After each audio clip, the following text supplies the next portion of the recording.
Good morning, Maglade. For fifth question, prove that sequence of all the terms of arithmetic sequence 4, 7, 10 belongs to the sequence. അതായത് squares sequence എന്നല്ല squares എന്നാ sorry squares അതായത് ഈ sequence വന്നിരിക്കുന്നുണ്ടോ 4, 7, 10 ഇതൊരു sequence ആണ് arithmetic sequence ആണ് ഇതിനകത്ത് ഇതിന്റെ സ്ക്വയർ എത്രയാ 4ന്റെ സ്ക്വയർ 40 സോറി 16 7ന്റെ സ്ക്വയർ എത്രയാ 49 10ന്റെ എത്ര 100 ഇത് നമ്മളിങ്ങനെ എഴുതി പോവാണെങ്കിൽ അത് ഇതിനകത്ത് വരുമെന്ന് ഈ സീക്വൻസിനകത്ത് അത് എവിടെ മുൻകിലൊക്കെ വരുമെന്നാണ് നമ്മൾ പ്രൂവ് ചെയ്ത് കാണിക്കേണ്ടത് എന്ത് വന്നാലും നമ്മൾ ഉടനെ എന്ത് കണ്ടുപിടിക്കും കോമൺ ഡിഫറൻസ് കണ്ടുപിടിക്കും 7 - 4 എത്രയാ 3 എന്തിനാ കോമൺ ഡിഫറൻസ് കണ്ടുപിടിച്ചേ നമ്മുടെ ഓൾജിബ്രായിക്ക് എക്സ്പ്രഷൻ എഴുതാൻ ഇതല്ലേ ഓൾജിബ്രായിക്ക് എക്സ്പ്രഷന്റെ ഫോർമുല വാല്യൂസ് കൊടുക്കുക ഡി എത്രയാണ് 3 × n പ്ലസ് ഫസ്റ്റ് ടൈം എത്രയാ 4 - 3 is equal to 3n plus 1 അതായത് xn is equal to 3n plus 1 എന്ന് നമുക്ക് ഓൾജിബ്രായിക്ക് എക്സ്പ്രഷൻ കിട്ടി ഇനി ഇവരെന്ത് കാണാനാണ് ചോദിച്ചിരിക്കുന്നത് ഇതിന്റെ സ്ക്വയർ എന്ന് ഞാനപ്പോ ഇതിന്റെ സ്ക്വയർ ഒന്ന് ചെയ്യാൻ പോവാം കേട്ടോ മക്കളെ തെളിയുന്നില്ല 3n plus 1 അതിന്റെ സ്ക്വയർ ഇത് ഏത് ഫോമിലാണ് കിടക്കുന്നത് a plus b the whole square ആണോ a plus b the whole square is equal to a square plus 2ab plus b square ആണല്ലോ അല്ലേ ഞാനൊന്ന് എക്സ്പാൻഡ് ചെയ്യുമ്പോൾ ഇതാണ് എ ഇത് ബി അപ്പൊ a square 3n square plus 2 × a 3n × b 1 പ്ലസ് b square is equal to 3യുടെ square എത്ര ഇതിന്റെ സ്ക്വയർ ചെയ്യണം 3യുടെ സ്ക്വയർ 9 ഇതിന്റെ സ്ക്വയർ n സ്ക്വയർ മൾട്ടിപ്ലൈ ചെയ്ത് 6n plus 1 കിട്ടിയില്ലേ ഞാനിതൊന്ന് മാറ്റി എഴുതാൻ പോവാണ് ഇച്ചിരി മാറ്റാൻ പോവാണ് 3 ഒന്ന് വെളിയിലെടുക്കുക ഇതിനകത്തൊന്ന് 3 വെളിയിൽ പോയി കഴിഞ്ഞാൽ ബാക്കി എത്ര ഉണ്ട് 3 അതായത് 3 × 3 ആണ് 9 n സ്ക്വയർ അതുപോലെ കിടപ്പുണ്ട് ഇവിടുന്ന് 3 വെളിയിലെടുത്തു ബാക്കി എന്നാ ഉണ്ട് 2 കാരണം 2 × 3 ആണ് 6 n ഉണ്ട്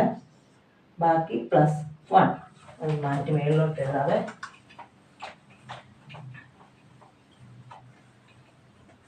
എത്ര കിട്ടി നമുക്ക് കിട്ടിയ answer 3 × 3n square plus 2n എന്നോ പ്ലസ് 1 എന്നോ കിട്ടും ഞാനിത് ഇത്രയും ഭാഗത്തിന് പകരം ഒരു വേരിയബിൾ k എന്നുള്ള ഒരു വേരിയബിൾ നമുക്ക് കൊടുക്കാൻ പോവാം ഓക്കെ അപ്പൊ നമുക്ക് ഇതിനെ എങ്ങനെ എഴുതാം that is it is in the form 3 ഇത്രയും ഭാഗത്തിന് k 3k plus 1 അപ്പൊ നമുക്ക് കിട്ടി അപ്പൊ നമുക്ക് ഈ എക്സ്പ്രഷൻ ഏത് ഫോമിൽ കിട്ടി 3k plus 1 ഇത് നമ്മൾ പഠിച്ചിട്ടുണ്ട് നിങ്ങൾ പഠിച്ചിട്ടുണ്ടെന്നാണ് എൻ്റെ അറിവ് ഇതിപ്പോ അങ്ങനെ കൂടുതലായിട്ട് എക്സ്പ്ലെയിൻ ചെയ്ത് പോകണ്ട നമുക്കിപ്പോ വേണ്ട കാര്യം മാത്രം മതി 3k plus 1 ഇനി നോക്കിയേ ഇവർ പറഞ്ഞിരിക്കുന്നത് എന്താണ് ഇതിന്റെ സ്ക്വയേഴ്സ് ഇതിന്റെ സ്ക്വയർ ആയിട്ടാണല്ലോ കിട്ടിയിരിക്കുന്നത് അപ്പൊ നമുക്ക് ഇതിന്റെ വാല്യൂസ് ഒന്ന് ഇട്ട് കൊടുത്ത് നോക്കാവേ അതായത് 3 × kയുടെ സ്ഥാനത്ത് 1 ഇടുക പ്ലസ് 1 എത്രയാണ് 3 plus 1 3 × 1 3 plus 1 is equal to 4 ആണോ 4 ഇനി അടുത്തത് 2 ഇട്ട് കൊടുക്കാം 3 × 2 kയുടെ സ്ഥാനത്ത് 2 plus 1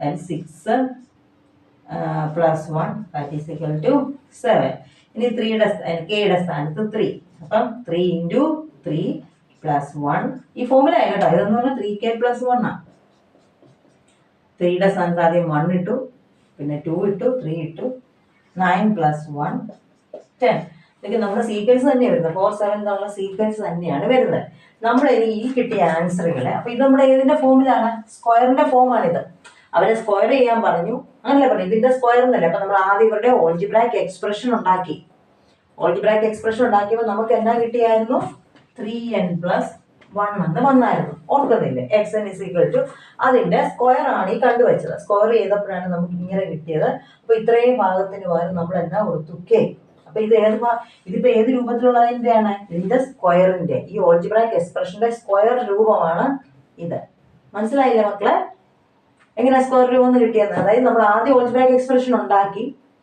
3n plus 1 എന്ന് വന്നു അപ്പൊ നമ്മൾ അതിനെ സ്ക്വയർ ചെയ്തപ്പോഴാണ് ഇത് ഇങ്ങനെ വന്നത് നമ്മൾ അതിന്റെ ഇത്രയും ഭാഗത്തിന് പകരം നമുക്ക് ചെയ്യാൻ എളുപ്പത്തിന് വേണ്ടി k എന്ന് കൊടുത്തു അപ്പൊ ഈ 3k plus 1 എന്ന് പറയുന്നത് നമ്മുടെ ഈ അരിത്തമെറ്റിക് സീക്വൻസിന്റെ സ്ക്വയർ രൂപമാണ്.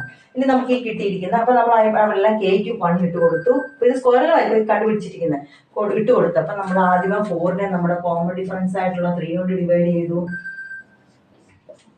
7 കൊണ്ടൊന്ന് ഡിവൈഡ് ചെയ്തേ, 3 6 1. 10 കൊണ്ടൊന്ന് ഡിവൈഡ് ചെയ്തേ, 10നെ 3 9, റിമൈൻഡർ 1. അപ്പൊ ഈ 3 കേസിൽ റിമൈൻഡർ 1 വന്നു. അപ്പോൾ 3 കൊണ്ട് ഡിവൈഡ് ചെയ്യുമ്പോൾ പെർഫെക്റ്റ് സ്ക്വയർ ആണെങ്കിൽ റിമൈൻഡർ 1ഓ 0യോ വന്നാൽ അപ്പൊ നമുക്ക് എന്താ എഴുതാം? ഇറ്റ് ഈസ്, ഇത് എഴുതുന്ന ആൻസർ ഇങ്ങനെയാണ്, it is in the form 3k + 1 when we divide ഏതിനെ? 3k + 1 by ഏത് കൊണ്ട് ഡിവൈഡ് ചെയ്തു? നമ്മൾ 3 കൊണ്ട്, നമ്മുടെ കോമൺ ഡിഫറൻസ് ആയിട്ടുള്ള 3 കൊണ്ട് ഡിവൈഡ് ചെയ്തപ്പോൾ റിമൈൻഡർ ഈസ് എത്ര കിട്ടി? Remainder is 1. therefore it contain എന്തെഴുതാം? Perfect squares. മനസ്സിലായല്ലോ? റിമൈൻഡർ 3 കൊണ്ട് ഡിവൈഡ് ചെയ്യുമ്പോൾ റിമൈൻഡർ 1 വന്നുണ്ട്. 1ഓ 0യോ വരാം കേട്ടോ. അപ്പൊ ഇവിടെ 1 വന്നത് കൊണ്ടാണ് നമ്മൾ ഇത് പെർഫെക്റ്റ് സ്ക്വയർ ആണെന്ന് എഴുതുന്നത്. മനസ്സിലായില്ലേ? ഓക്കെ, ഇപ്പൊ നിങ്ങൾക്ക് ഇച്ചിരി സിമ്പിൾ ആയെന്ന് എനിക്ക് തോന്നുന്നു. അപ്പൊ ഒന്ന് കണ്ടിട്ട് തന്നെ ഒന്ന് ചെയ്ത് നോക്കണം. തന്നെ ഒരു പ്രാവശ്യം ചെയ്ത് പഠിക്കുക, എന്നിട്ട് തന്നെ ചെയ്ത് നോക്കുക, എളുപ്പമായിരിക്കും കേട്ടോ. ബെസ്റ്റ് ഓഫ് ലക്ക് മക്കളെ. ഇതെല്ലാം ഇച്ചിരി പ്രയാസങ്ങളാണ്, എനിക്ക് തന്നെ അറിയാം. ഇതൊരു ശകലം പ്രയാസമില്ല, പക്ഷെ നമ്മളൊന്നും വേർതിരിച്ചെടുക്കാനുള്ള ഒരു ബുദ്ധിമുട്ടാണ്. അത്രയേ ഉള്ളൂ. നമ്മൾ ചെയ്ത വന്ന പാറ്റേണിൽ നിന്ന് ഇച്ചിരി ഒരു മാറ്റം വന്നത് കൊണ്ടാണ്. ഒന്നുമില്ല മക്കളെ, നിങ്ങൾ ആദ്യം എന്ത് കണ്ടുപിടിക്കണം? ഓൾജിബ്രായിക്ക് എക്സ്പ്രഷൻ കണ്ടുപിടിക്കണം. അത്രയേ ഉള്ളൂ കേട്ടോ. ഞാൻ പ്രാർത്ഥിക്കാം, എല്ലാവർക്കും മനസ്സിലാകാൻ വേണ്ടി നന്നായിട്ട് പ്രാർത്ഥിക്കാം. ഓക്കെ മക്കളെ, താങ്ക് യു. ചാനൽ സബ്സ്ക്രൈബ് ചെയ്യണം. Thank you.